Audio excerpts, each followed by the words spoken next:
Hello everyone, welcome to study IQ। Reserve bank of India का जो grade B का exam है वो आने वाला है और गवर्नमेंट स्कीम्स के बारे में मैं आपको कुछ गाइडेंस दे रहा हूँ इन गाइडेंस वीडियोस के थ्रू। आज के वीडियो में हम बात करेंगे कि जब आप एक गवर्नमेंट स्कीम पढ़ते हैं तो उसमें आपको क्या क्या पढ़ना होता है, यानी what to study in a government scheme for RBI grade B. देखिए, जब भी हम कोई गवर्नमेंट स्कीम पढ़ते हैं तो सबसे पहली चीज़ जिस पे हमें नज़र रखनी होती है वो ये कि ये स्कीम किस मिनिस्ट्री की है, कौन से मंत्रालय की है। तो सबसे इंपॉर्टेंट ये होता है कि जो नोडल मिनिस्ट्री है वो कौन सा है या उसको इम्प्लीमेंट कौन कर रहा है। कई बार ऐसा भी होता है कि मिनिस्ट्री जो इम्प्लीमेंट कर रही है वो कोई दूसरी है और नोडल मिनिस्ट्री कोई दूसरी है। जैसे मैं एग्जांपल देता हूँ, प्रधानमंत्री गरीब कल्याण अन्न योजना। प्रधानमंत्री गरीब कल्याण अन्न योजना, इसके लिए जो नोडल मंत्रालय है वो है हमारा मिनिस्ट्री ऑफ फाइनेंस और इसको जो लागू करता है वो है ministry of consumer affair, food and public distribution. तो मिनिस्ट्री बहुत ज़रूरी है, किस मंत्रालय ने लॉन्च करी या कौन सा मिनिस्ट्री उसके लिए नोडल मंत्रालय का काम कर रहा है। दूसरी चीज़ जो आपको याद रखनी होती है कि गवर्नमेंट स्कीम, उसका टारगेट क्या है, वो क्या अचीव करना चाहती है, किस चीज़ के लिए उसको स्टार्ट किया गया है, उसका रीज़न ऑफ एग्जिस्टेंस क्या है और अगर कोई उसके टारगेट है तो वो क्या है। जैसे प्रधानमंत्री मत्स्य संपदा योजना, प्रधानमंत्री मत्स्य संपदा योजना, इसमें हमारा टारगेट है कि 2024-25 तक, यानी जब तक फाइनेंशियल ईयर 25 खत्म होगा, हमें 1 लाख करोड़ का फिश एक्सपोर्ट करना है इंडिया से। और दूसरा टारगेट यह है कि हमें 220 लाख टन, 220 लाख टन या 22 मिलियन मेट्रिक टन हमें फिश प्रोडक्शन इंडिया में करना है। तो ये एक टारगेट है। तो टारगेट बहुत इंपॉर्टेंट होते हैं स्कीम के, और टारगेट कौन से ईयर तक पूरे करने हैं वो भी इक्वली इंपॉर्टेंट होता है। जैसे मेडिकल डिवाइसेज की हम मार्केट है इंडिया में, वो $50 बिलियन हो जाएगी 2030 तक। तो ये छुपी हुई चीज़ें होती हैं। तीसरी चीज़ें एलिजिबिलिटी, कि उस स्कीम का फ़ायदा किसको मिलेगा, क्या वो सबके लिए है। जैसे स्टैंड अप इंडिया स्कीम है, क्या स्टैंड अप इंडिया स्कीम सबके लिए है या समाज के किसी खास वर्ग के लिए है। ऐसे ही श्रेष्ठ स्कीम, श्रेयस स्कीम, ये क्या किसी खास वर्ग के लिए है या सबके लिए है, एलिजिबिलिटी क्या है, राइट। तो ये भी एक बहुत इंपॉर्टेंट जो वो रहता है पैरामीटर जब आप किसी स्कीम को पढ़ते हैं, ये देखना कि वो जो स्कीम है क्या वो सबके लिए है या वो सबके लिए नहीं है। उसके बाद फिर आप कुछ और पेरिफेरल इन्फो अगर उसमें इंपॉर्टेंट है तो आप वो देख सकते हैं। जैसे विश्वकर्मा योजना, उसमें कितने प्रोफेशंस कवर्ड हैं, कितना लोन उसमें ले सकते हैं, यानी स्कीम के जो बेसिक फीचर हैं कि क्या क्या बेनिफिट उस स्कीम में आपको मिलेगा। तो फिर आपको इन पे नज़र रखनी होती है। तो यही सब आप जो हैं देख सकें, इसके लिए मैंने क्या किया है, इस वीडियो में मैं 3 स्कीम कवर कर रहा हूँ। नेशनल बायो एनर्जी प्रोग्राम, गोबर धन योजना और सतत योजना। तो ये 3 स्कीम आप पढ़िए, इसमें देखिए, इससे आपको एक आइडिया मिलेगा कि गवर्नमेंट स्कीम में क्या क्या कवर करना होता है। और ये वीडियो मैं आपको बता दूं, मैं RBI ग्रेड बी एग्ज़ाम के लिए बना रहा हूँ। RBI ग्रेड बी एग्ज़ाम का हमारा कोर्स लॉन्च हो गया है, लाइव कोर्स 17 जनवरी से क्लासेस स्टार्ट हैं। ये पहला बैच होगा और प्राइस है इसका 10,000 रुपीज़। लेकिन अगर आप कोड यूज़ करते हैं GGCA, बीच में कोई गैप नहीं है, पूरा कैपिटल में है, तो आपको 3,000 रुपये का डिस्काउंट मिल जाएगा। ये आप जितनी जल्दी हो सके उसको ले सकते हैं, क्योंकि 17 तारीख से बैच स्टार्ट है। इसमें हम गवर्नमेंट स्कीम पढ़ाएंगे, इसमें हम सारे करंट अफेयर्स पढ़ाएंगे, इसमें हम फाइनेंशियल मैनेजमेंट पढ़ाएंगे, इकोनॉमिक सोशल इश्यूज़ पढ़ाएंगे, रीजनिंग, मैथ, इंग्लिश पढ़ाएंगे। तो पूरा कंप्लीट सिलेबस कवर होगा फेज़ 1 और फेज़ 2 का, और साथ में इंटरव्यू प्रिपरेशन भी होगी। हमारे एक्सपर्ट्स आपको समय समय पे गाइड करते रहेंगे। और इसमें मैं पर्सनली भी बहुत सारे सब्जेक्ट कवर कर रहा हूँ, जैसे करंट अफेयर्स कवर कर रहा हूँ, इकोनॉमिक सोशल इश्यूज़ वाले current affair, general current affair, national current affair, banking awareness, RBI news, RBI circular, RBI notification और फाइनेंशियल अवेयरनेस, ये सब मैं पढ़ाऊँगा। तो उम्मीद करता हूँ इस वीडियो में आपको काफ़ी क्लैरिटी मिलेगी। अब मैं वीडियो को स्टार्ट करता हूँ। तो शुरू करते हैं कि गवर्नमेंट स्कीम में आपको क्या क्या पढ़ना होता है। सबसे पहली स्कीम जो मैं आपको पढ़ाऊँगा वो है गोबर धन स्कीम।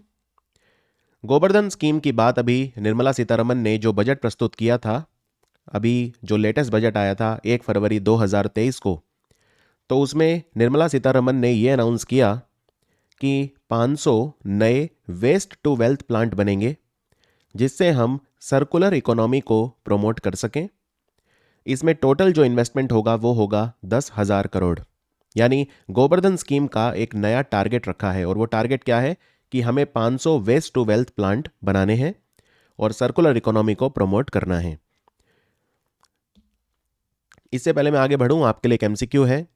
गोबर धन स्कीम जो है, इसे भारत का कौन सा मंत्रालय चलाता है, ये कौन से मिनिस्ट्री के अंडर आती है। गोबर धन स्कीम जो है हमारे मिनिस्ट्री ऑफ जल शक्ति के अंडर आती है। यहाँ पे आप देख सकते हैं हमारा जो मिनिस्ट्री ऑफ जल शक्ति है उसके नीचे एक डिपार्टमेंट होता है जिसे बोलते हैं department of drinking water and sanitation.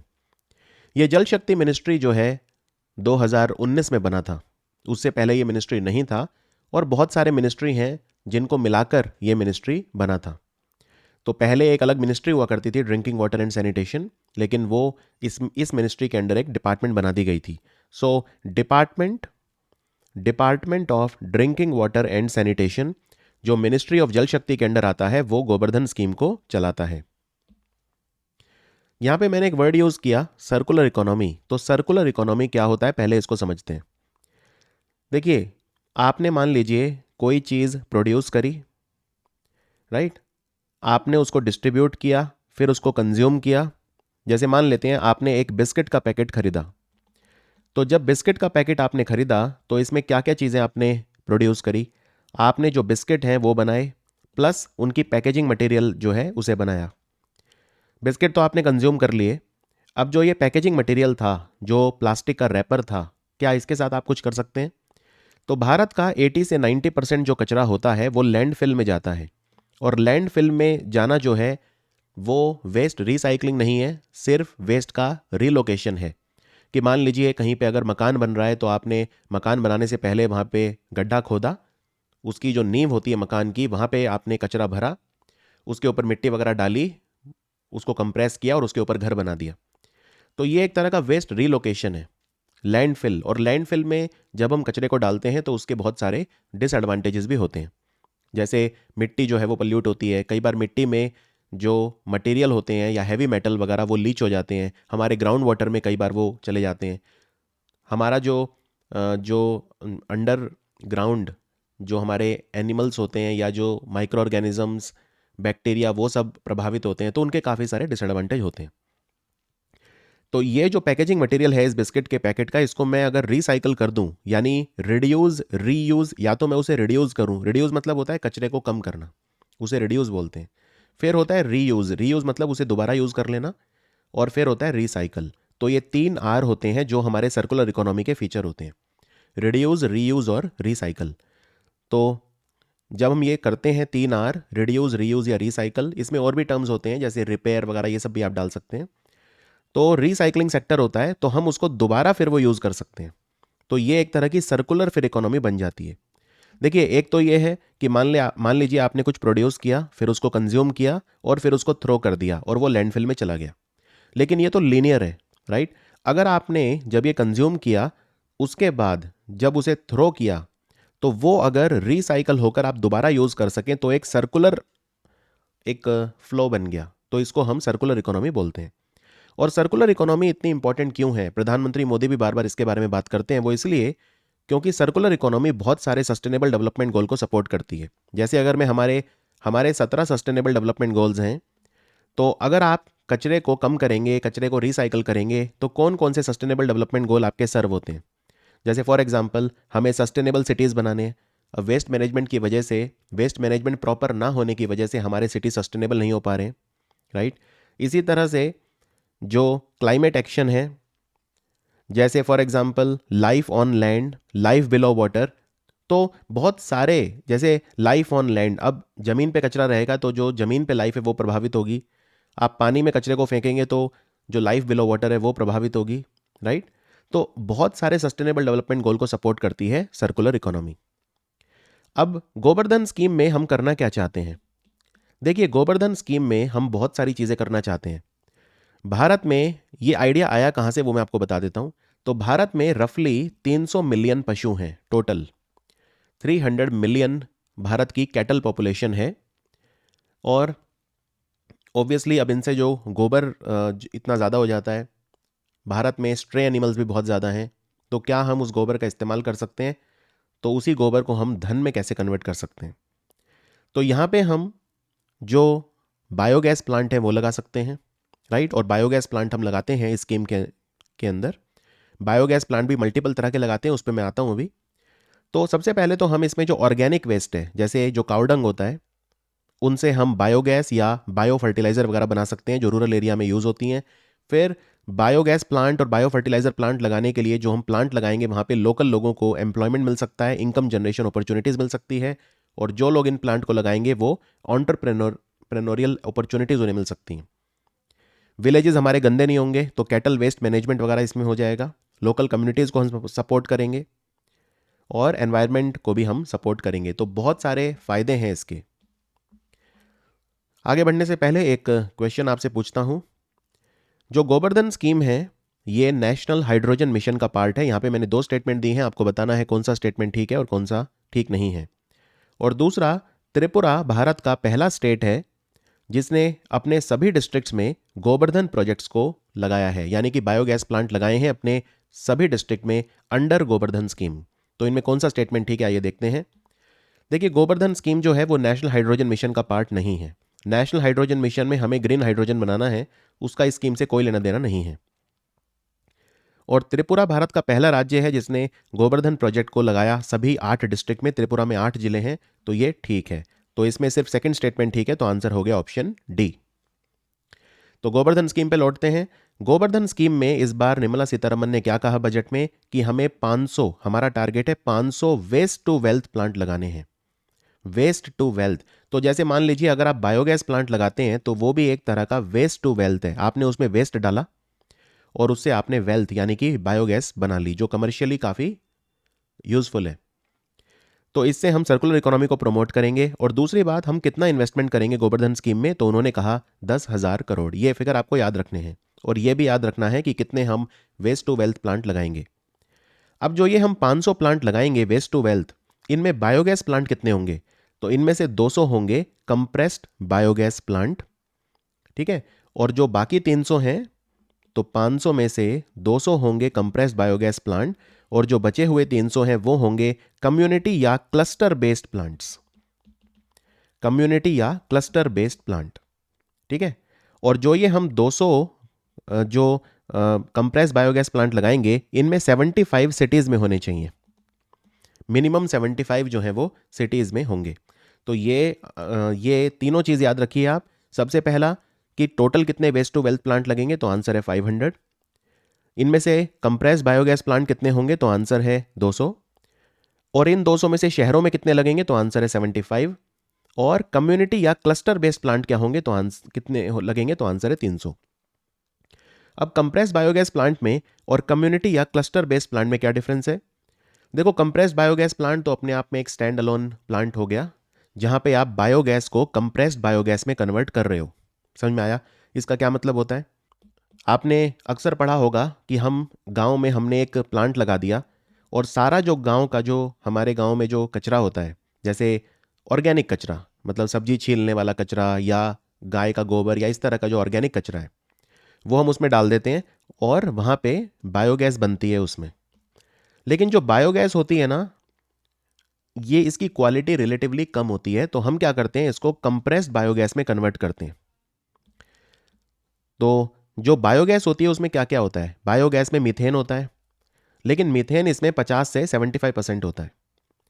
इसी तरह से इसमें कार्बन डाइऑक्साइड होता है 25 से 50% और नाइट्रोजन होता है 2 to 8%।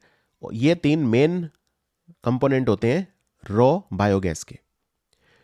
तो इसको यूजेबल बनाने के लिए और अच्छा बनाने के लिए हमें उसे कंप्रेस्ड बायोगैस में कन्वर्ट करना होता है, जिसको हम बायो सीएनजी भी बोल देते हैं।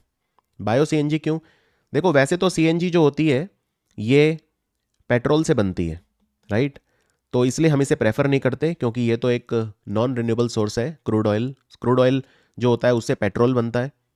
पेट्रोल जो होता है, क्रूड ऑयल, जब उससे डीजल, जब हम उसको फ्रैक्शनल डिस्टिलेशन करते हैं तो बहुत सारी चीज़ें बनती हैं जिनमें एक सीएनजी गैस होती है। तो लेकिन जो कंप्रेस्ड बायोगैस होती है, कंप्रेस्ड बायोगैस एक बिल्कुल सीएनजी की तरह ही आप ऑटोमोबाइल में यूज़ कर सकते हैं, ठीक है। तो कंप्रेस्ड बायोगैस जो होता है, हम बायोगैस को कंप्रेस करते हैं। तो बायोगैस को कंप्रेस करने का फ़ायदा क्या होता है, अब नाम से पता चल रहा है। आपने बायोगैस बना ली, ठीक है, मैंने आपको बताया था एक बायोगैस प्लांट है, इस बायोगैस प्लांट में आपने बायोगैस बना ली। अब आप उसे कंप्रेस करेंगे। कंप्रेस कितने प्रेशर पे करते हैं आप, 200 से 250 बार। 200 से 250 बार का प्रेशर लगाते हैं तो वो बन जाती है कंप्रेस्ड बायोगैस। अब कंप्रेस्ड बायोगैस के क्या फ़ायदे हैं, तो कंप्रेस्ड बायोगैस आपके व्हीकल में यूज़ हो सकती है, और हम उसको ऑटोमोबाइल फ्यूल वगैरह में यूज़ कर सकते हैं, इसीलिए हम उसे बायो सीएनजी भी बोलते हैं।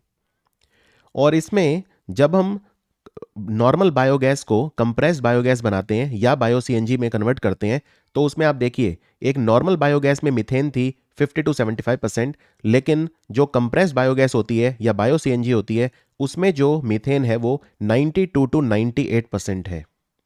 तो उसकी क्वालिटी बढ़ जाती है, it is a better fuel. उसकी कैलोरीफिक वैल्यू भी बढ़ जाती है, जो कैलोरीफिक वैल्यू मतलब पर ग्राम ऑफ फ्यूल कितनी एनर्जी मिल रही है, तो वो है कैलोरीफिक वैल्यू। यानी बायोगैस को सुपीरियर बना देते हैं हम कंप्रेस्ड बायोगैस या बायो सीएनजी में कन्वर्ट करके। अभी भारत सरकार ने एक चीज़ और कही है, वो ये कि जितनी भी हमारी ऑयल मार्केटिंग कंपनीज हैं, इंडियन ऑयल कॉरपोरेशन है या भारत पेट्रोलियम, ओएनजीसी, ये इस तरह की जो कंपनियां हैं, हमारी तेल और गैस की कंपनियां हैं, उनको ये मैंडेटरी कर दिया है कि 5% कंप्रेस्ड बायोगैस जो है वो उसको सेल करेंगे। मतलब जो भी टोटल एनर्जी मिक्स होगा उसमें 5% कंप्रेस्ड बायोगैस होनी चाहिए। तो इससे भी कंप्रेस्ड बायोगैस को बल मिलेगा। अगर आप मान लीजिए कोई कंप्रेस्ड बायोगैस प्लांट लगाते हैं तो उसे तुरंत आप इंडियन ऑयल कॉरपोरेशन या इन सबको बेच सकते हैं। आपको यह परवाह नहीं करनी होगी कि आपने कंप्रेस्ड बायोगैस का प्लांट लगा दिया, लेकिन उस बायोगैस को जब बनाएंगे तो फिर खरीदेगा कौन? तो ये कंपनी आपसे खरीद लेंगी, क्योंकि 5% कंप्रेस्ड बायोगैस का मैंडेट इन्हें दे दिया गया है सरकार के द्वारा। और गोवर्धन में स्वच्छ भारत मिशन ग्रामीण के तहत अगर आप कोई प्लांट लगाते हैं तो इसमें फाइनेंशियल असिस्टेंस मिलता है। फाइनेंशियल असिस्टेंस जो है वो है 50 लाख रुपए पर डिस्ट्रिक्ट। 50 लाख रुपए पर डिस्ट्रिक्ट का फाइनेंशियल असिस्टेंस प्रोवाइड किया जाता है अंडर स्वच्छ भारत मिशन ग्रामीण। आज की अगर मैं भारत में बात करूं, एक रफली अगर हम देखें तो भारत में 583 बायोगैस प्लांट हैं। इनमें से 507 हमने गोवर्धन योजना के तहत लगाए हैं, मिनिस्ट्री ऑफ जल शक्ति की गोवर्धन योजना के तहत। इनमें जो 40 प्लांट हैं वो सतत योजना के तहत लगे हैं, जिसको हम आगे पढ़ेंगे। इसको चलाता है ministry of petroleum and natural gas. और जो बाकी 36 हैं ये नेशनल बायो एनर्जी प्लान जो ministry of new and renewable energy का है। आपको ये याद रखने की जरूरत नहीं है कि कितने प्लांट अभी लग चुके हैं भारत में अंडर डिफरेंट स्कीम, लेकिन ये 3 मेन योजनाएं हैं और ये मैच द फॉलोइंग में भी आ सकती हैं। तो गोवर्धन योजना, इसमें हम क्या करते हैं? गोवर्धन योजना में हम कंप्रेस्ड बायोगैस प्लांट लगाते हैं या हम कम्युनिटी बेस्ड जो बायोगैस प्लांट हैं वो लगाते हैं। इसके बारे में मैं अभी बताता हूं कम्युनिटी बेस्ड क्या होता है। और फिर है सतत योजना। सतत योजना में भी हम यही काम करते हैं, हम कंप्रेस्ड बायोगैस प्लांट लगाते हैं, लेकिन इसे चलाता है ministry of petroleum and natural gas. और तीसरी योजना है नेशनल बायो एनर्जी प्लान, जो अभी लॉन्च हुई थी नवंबर 2022 में। इसे चलाता है ministry of new and renewable energy. ये थोड़ी अलग है, इसके बारे में भी हम आगे बात करेंगे। पहले आपको यह बता देता हूं, कंप्रेस्ड बायोगैस प्लांट तो आप समझ गए, ये कम्युनिटी बेस्ड बायोगैस प्लांट क्या होता है। यहां पे देखिए, ये गुजरात में है, बनास यहां पे लगाया हुआ है ये।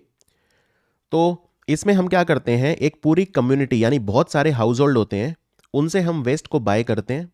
जैसे मान लीजिए जो किसान है वहाँ पे लोकल एरिया में, हम उनको कहेंगे कि आप कावडंग जो है हमें आके बेच दीजिए, तो 1 रुपी केजी या 2 रुपी केजी, इस तरह से हम उनसे जो वेस्ट है वो उसको बाय कर सकते हैं। और यहाँ पे फिर हम उससे बायोगैस बना सकते हैं, फिर उसको कंप्रेस कर सकते हैं, प्योरीफाई करके हम उसे कंप्रेस्ड बायोगैस या बायो सीएनजी बना सकते हैं। तो ये होते हैं कम्युनिटी बेस्ड जो बायोगैस प्लांट होते हैं। ठीक है, तो हमें जो जो योजना है हमारी, कौन सी योजना? गोवर्धन योजना। हमें उसमें 200 लगाने हैं कंप्रेस्ड बायोगैस प्लांट और 300 हमें लगाने हैं कम्युनिटी बेस्ड जो प्लांट हैं वो। तो आई होप ये अब योजना आपको एकदम क्लियर हो गई होगी।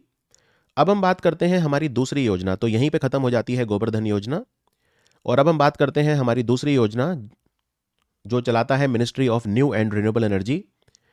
ये है national bio energy programme. National bio energy programme ये नवंबर 2022 में लॉन्च किया गया था। और ये कब से कब तक लागू रहेगा? तो ये लागू रहेगा 1 अप्रैल 2022 रेट्रोस्पेक्टिवली। ठीक है, कई बार हम किसी स्कीम को डेट से पीछे हम उसकी लॉन्च डेट वो रखते हैं। तो 1 अप्रैल 2022 से लेकर लागू किया जाएगा ये 31 मार्च 2026 तक। 1 अप्रैल 2022 से 31 मार्च 2026। ये प्रोग्राम हम 2 फेजेज में चलाएंगे। अभी फेज 1 चल रहा है और इसमें जो टोटल खर्चा सरकार करेगी वो है 858 करोड़ रुपए, 858 करोड़। अब इस वाले प्रोग्राम में हम क्या करेंगे? नेशनल बायो एनर्जी प्रोग्राम में इसमें हम 3 चीज़ों पे फोकस करेंगे। पहला है वेस्ट टू एनर्जी, तो इसमें ये कॉमन चीज़ है waste to energy. Waste to energy में हम वही बायोगैस प्लांट लगाएंगे, बायो सीएनजी यानी कंप्रेस बायोगैस प्लांट लगाएंगे, तो ये सब हम करेंगे। फिर बायोमास प्रोग्राम, बायोमास प्रोग्राम में हम क्या करेंगे, हम ब्रिकेट और पैलेट वगैरह ये सब बनाएंगे, और हम जो नॉन बगासी बेस्ड बायोमास है हम उसको प्रमोट करेंगे। ये जो ब्रिकेट और पैलेट वगैरह होते हैं ये वेस्ट से बनते हैं, और ये इनको जब आप बर्न करते हैं पावर प्लांट्स वगैरह में तो काफ़ी अच्छा ये परफॉर्म करते हैं। ब्रिकेट्स पैलेट्स वगैरह ये एनर्जी सोर्स की तरह काम करते हैं, ये वेस्ट से बनाए जाते हैं, बायोमास से बनाए जाते हैं। तो ये मेनली कहाँ पे यूज़ होते हैं, ये power generation thermal power plant में यूज़ होते हैं। और बायोगैस प्रोग्राम, तो waste to energy programme, biomass programme और बायोगैस प्रोग्राम। तो एक एक करके इसमें देखते हैं। हमने इस प्रोग्राम के तहत यानी नेशनल बायो एनर्जी प्रोग्राम के तहत 2 पोर्टल भी लॉन्च करे हैं, बायोगैस पोर्टल और बायो ऊर्जा पोर्टल। ये लॉन्च करे अभी अभी हमारे minister for new and renewable energy mister RK Singh ने। और इसमें बेसिकली हम जो इन्वेस्टर्स हैं उन्हें ट्रैक करते हैं कि आप नेशनल बायो एनर्जी प्रोग्राम जो है उसके तहत आप प्लांट लगाइए, हम आपको सपोर्ट करेंगे। तो जो पहला कंपोनेंट है इसका वो है waste to energy programme. Waste to energy में वही है कि हम जो हमें एनर्जी जनरेट करनी है अर्बन वेस्ट, इंडस्ट्रियल वेस्ट और एग्रीकल्चर वेस्ट से, और हमें बहुत बड़े बायोगैस, बायो सीएनजी वगैरह प्लांट लगाने हैं। दूसरा है बायोमास प्रोग्राम। बायोमास प्रोग्राम में हम ब्रिकेट्स और पैलेट्स को बनाते हैं और फिर बाद में इनको थर्मल पावर प्लांट में यूज़ करते हैं। ये कोल से एनी डे बेटर होते हैं बिजली बनाने के लिए। फिर है बायोगैस प्रोग्राम। बायोगैस प्रोग्राम में भी हम जो फैमिली या मीडियम साइज बायोगैस प्लांट हैं रूरल एरिया में उनको लगाना है हमें। तो ये 3 कंपोनेंट हैं नेशनल बायो एनर्जी प्रोग्राम के। अब ये इतनी सारी चीज़ें हम इसमें कह रहे हैं लोगों को कि लगाइए, पर क्या हम एनकरेज कैसे कर रहे हैं उन्हें? तो एनकरेज ऐसे कर रहे हैं, इसमें सेंट्रल फाइनेंशियल असिस्टेंस दी जाती है। फाइनेंशियल असिस्टेंस कैसे मिलती है इसमें? अगर फॉर एग्जांपल आप 4.8 टन तक का कोई बायोगैस प्लांट लगा रहे हैं तो सरकार आपको 4 करोड़ रुपए की जो है सब्सिडी देगी, फाइनेंशियल असिस्टेंस देगी। अगर आप 4.8 टन यानी 4800 kg पर डे कैपेसिटी का बायोगैस प्लांट लगा रहे हैं तो सरकार आपको 4 करोड़ रुपए की सब्सिडी देगी। इसी तरह से अगर आप बायोगैस पर बेस्ड कोई पावर जनरेशन प्लांट लगा रहे हैं जिसमें आप बायोगैस से पावर जनरेट करेंगे, तो फिर उसमें सरकार आपको नया बायोगैस प्लांट लगा रहे हैं तो 0.75 करोड़ पर मेगावाट की सब्सिडी देगी।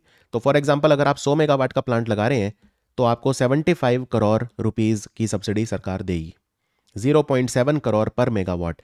तो इस तरह से सरकार ने कई स्लैब बनाए हुए हैं। आप अगर नेशनल बायो एनर्जी प्रोग्राम, हमें इसमें बायो एनर्जी बनानी है यानी बायो गैस, यानी कि जो हमने 3 बताए वेस्ट टू एनर्जी, बायोमास और बायोगैस, तो इसमें डिफरेंट तरह के स्लैब बना दिए सरकार ने, तो उसी हिसाब से आपको सब्सिडी मिलेगी। और अब हम बात करते हैं हमारी तीसरी योजना जिसका नाम है सतत योजना। सतत योजना में हम क्या करते हैं, इसमें भी हम कंप्रेस बायोगैस प्लांट लगाते हैं, लेकिन इसको चलाता है ministry of petroleum and natural gas. तो इसमें सतत योजना में हमारा टारगेट क्या है? सतत योजना में हमारा टारगेट ये है कि हमें 2023-24 तक 15 million metric tonne compress biogas Bharat में चाहिए, और टोटल हमें 5000 कंप्रेस्ड बायोगैस प्लांट जो हैं वो भारत में सेटअप करने हैं। Very very important. भारत में हमें कितने कंप्रेस्ड बायोगैस प्लांट लगाने हैं अंडर सतत योजना? हमें 5000 कंप्रेस्ड बायोगैस प्लांट लगाने हैं भारत में अंडर सतत योजना, और टोटल हमें कितनी कंप्रेस्ड बायोगैस चाहिए 2023-24 तक? हमें 15 मिलियन मैट्रिक टन चाहिए। ये बहुत इंपॉर्टेंट है। और सतत की फुल फॉर्म होती है sustainable alternative towards affordable transportation. एक चीज़ और करी है इसमें कि रिजर्व बैंक ऑफ इंडिया ने क्या करा है, अगर आप कंप्रेस बायोगैस प्लांट लगाते हैं और बैंक उसको लगाने के लिए आपको लोन देते हैं तो वो प्रायोरिटी सेक्टर लैंडिंग में काउंट होगा, जिससे फंडिंग आसान हो जाए, क्योंकि बैंक्स को प्रायोरिटी सेक्टर लैंडिंग में जो पैसा है अपना वो देना होता है, जो प्रायोरिटी सेक्टर लैंडिंग होते हैं हमारे, राइट। तो कितनी होती है भारत में priority sector lending generally? Commercial जो शेड्यूल कमर्शियल बैंक हैं तो 40%, राइट, 40%। ये पैसा उन्हें प्रायोरिटी सेक्टर्स को देना होता है, जैसे agriculture, education, housing, social infrastructure, renewable energy. तो उसमें कंप्रेस बायोगैस प्रोजेक्ट्स भी प्रायोरिटी सेक्टर में आते हैं। ये आरबीआई ने अनाउंस किया था 4 सितंबर 2020 को। और सतत योजना में अगर आप कोई कंप्रेस बायोगैस प्लांट लगा रहे हैं तो वो minimum 2 tonne per day capacity का होना चाहिए, तभी आपको फाइनेंशियल इंसेंटिव दिए जाएंगे। और फाइनेंशियल इंसेंटिव इसमें कितने मिलते हैं? फाइनेंशियल इंसेंटिव वैसे तो ये scheme ministry of petroleum and natural gas की है, लेकिन फाइनेंशियल इंसेंटिव मिलते हैं ministry of new and renewable energy की तरफ से। तो अगर आप मान लीजिए 4.8 टन पर डे तक का कैपेसिटी का कंप्रेस बायोगैस प्लांट लगा रहे हैं, जो इक्वल होता है 12,000 cubic metre of biogas per day के, तो आपको 4 करोड़ रुपए की सब्सिडी मिलेगी। और मैक्सिमम सब्सिडी जो इसमें मिलती है, अगर आप 12 टन पर डे कैपेसिटी का लगा रहे हैं, 12 टन या उससे ज़्यादा, तो आपको 10 करोड़ रुपए की फाइनेंशियल इंसेंटिव सरकार की तरफ से दी जाती है। यहाँ पे आप सतत की वेबसाइट पे देख भी सकते हैं कि फाइनेंशियल असिस्टेंस कितनी मिलती है। तो जैसा मैंने बताया 4.8 टन तक का लगाएंगे तो 4 करोड़, और मैक्सिमम जो इसमें मिलेगी वो 10 करोड़। इसके अलावा जो नॉर्थ ईस्टर्न एरियाज़ हैं, लद्दाख वगैरह वो सब हैं, तो वहाँ पे 20% एक्स्ट्रा आपको मिलती है। ठीक है, उन एरियाज़ में तो नॉर्थ ईस्ट है, लद्दाख वगैरह जिनको हम प्रमोट करना चाहते हैं, तो वो जो एरियाज़ हैं वहाँ पे 20% एक्स्ट्रा आपको फाइनेंशियल असिस्टेंस मिलती है। सो ये था हमारा गवर्नमेंट स्कीम वाला एक और गाइडेंस वीडियो, एडवाइजरी वीडियो। इसमें मैंने आपको 3 स्कीम पढ़ाई, national bio energy programme, Gobardhan योजना और सतत योजना। इससे आपको एक अच्छा खासा आइडिया मिल गया होगा कि जब हम government scheme RBI grade B exam के लिए पढ़ते हैं तो उसमें क्या क्या हमें याद रखना होता है। और ये गवर्नमेंट स्कीम पूरे ऑथेंटिक सोर्सेज से हम कवर करते हैं अपने कोर्स में, एकदम सरकारी जो सोर्सेज होते हैं, यानी कि मंत्रालय की जो वेबसाइट है या पीआईबी है, प्रेस इन्फॉर्मेशन ब्यूरो, तो ऑथेंटिक सोर्सेज। क्योंकि गवर्नमेंट स्कीम से रिलेटेड बहुत सारा गलत डेटा इंटरनेट पे होता है, आप भटक सकते हैं। तो मेरी यही एडवाइस रहेगी कि आप एक प्रोफेशनल से उसे पढ़ें। हमारा जो प्रोफेशनल कोर्स है 17 जनवरी से लाइव क्लासेस स्टार्ट हो जाएंगी आरबीआई ग्रेड बी का। आरबीआई ग्रेड बी सबके लिए है। अगर आप किसी ऑलरेडी बैंक में काम कर रहे हैं या यूपीएससी या स्टेट पीसीएस, आप इसको प्लान बी के तौर पे रख सकते हैं। इंडिया का सबसे प्रेस्टिजियस जॉब होता है, one of the most prestigious, RBI grade B. तो एग्जाम मेरे ख्याल से जून के आसपास होगा, लेकिन उतना इंतजार मत करिए नोटिफिकेशन का, क्योंकि बाद में बिल्कुल समय नहीं होता, बहुत सारा सिलेबस आपको कवर करना होता है और हम उसे पूरा कवर कराएंगे एंड टू एंड। पूरा कोर्स इंग्लिश में होगा, जैसे आपने ये वीडियो देखा वैसे ही होगा, यानी स्क्रीन पे लिखी हुई लैंग्वेज होगी इंग्लिश और हम समझाएंगे हिंदी में। तो मिलते हैं फिर स्टडी आईक्यू पे आरबीआई ग्रेड बी के बाकी वीडियोस में। अगर आप इस कोर्स को खरीदना चाहते हैं तो ये जो सामने स्क्रीन पे क्यूआर कोड है, आप इसको स्कैन कर सकते हैं, या फिर आप नीचे दिए हुए पिंड कमेंट और डिस्क्रिप्शन में जो लिंक है उस पर क्लिक करके भी उसे परचेज कर सकते हैं, या सिंपली आप हमारी वेबसाइट या ऐप पे जा सकते हैं, वहाँ पे आपको आरबीआई ग्रेड बी का कोर्स मिल जाएगा, वहाँ पे आप जाके उसे परचेज कर सकते हैं। So see you in other videos of RBI grade B on study IQ.